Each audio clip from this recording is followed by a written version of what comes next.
the member for Sturt, and I call the member for Curtin. Thank you, Madam Deputy Speaker. I welcome the introduction of the Financial Sector Reform Bill as a response to the Financial Services Royal Commission that made recommendations in 2019.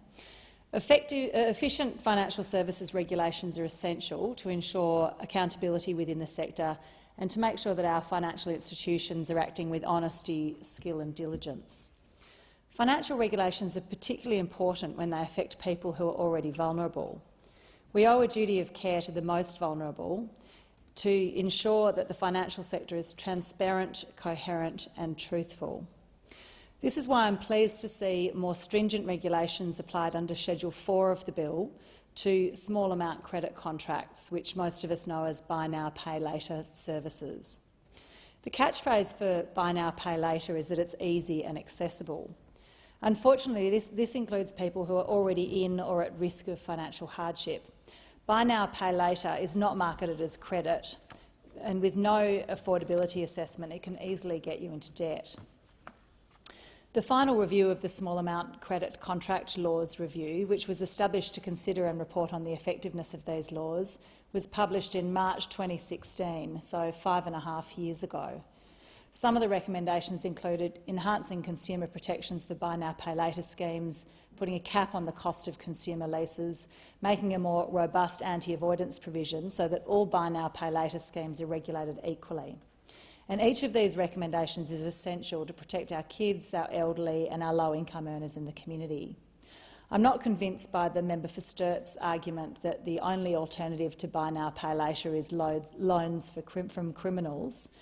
We need to accept the challenge to ensure that we have a safety net that produces other alternatives other than exorbitant interest or loans from organised crime.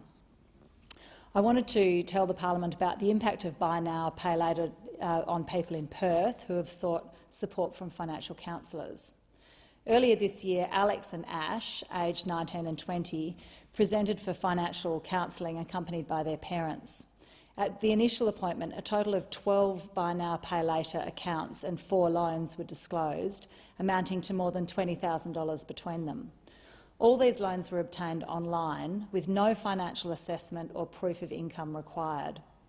The credit was accrued largely for retail items like clothing and shoes. These young people were employed, earning under $20,000 per year each, supplemented by Centrelink allowances. As their parents considered them financial dependents, they had paid to clear previous debts, but as it was a recurring issue, they sought help through financial counselling for education. All buy now, pay later providers insisted on repayment arrangements, with some matters having to be escalated to internal dispute resolution. And the financial counsellor revisited the budget based on the repayments that had been agreed. With the repayments, their expenses exceeded their fortnightly income. These young people were fortunate to be supported by their parents who would cover the cost of food and housing. Now, while this was a learning experience for these young people, it's also an example of the consequences of easily accessible credit online. And this is just one of many stories. Data from the Financial Counselling Network in Perth shows that 62% of buy now, pay later users were on government benefits, 37% were not in the labour force, and many of these clients presented for financial counselling as they were struggling to manage on a low or restricted income, and many were impacted by mental health. Financial counsellors and financial coaches told me some of their concerns with buy now, pay later. Buy now, pay later services are used to supplement insufficient income. So many clients are reporting purchasing gift cards from buy now, pay later providers to purchase essential items including food and petrol. For users on low income, a significant percentage of their income goes towards meeting buy now, pay later repayment obligations, impacting other financial obligations and leading to higher reliance on emergency relief, as well as contributing to growing utility debt and rent arrears.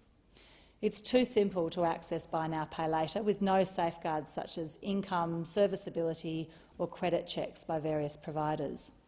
Financial coaches have observed that the behavioural change in mindset as buy now, pay later services become popular. This has prompted a potential decline of long-term saving habits as buy now, pay later enables impulsive spending and overcommitment. There's heavy advertising of buy now, pay later in stores and online, and many counselling clients report having multiple accounts and don't view buy now, pay later as credit. Clients were hesitant to seek hardship assistance for buy now, pay later debts and generally preferred to prioritise these instalments and seek hardship for utility and essentials. Often and shrewdly, they're marketed as a budgeting tool, and clients view buy now, pay later as a contingency plan and don't want to risk losing access.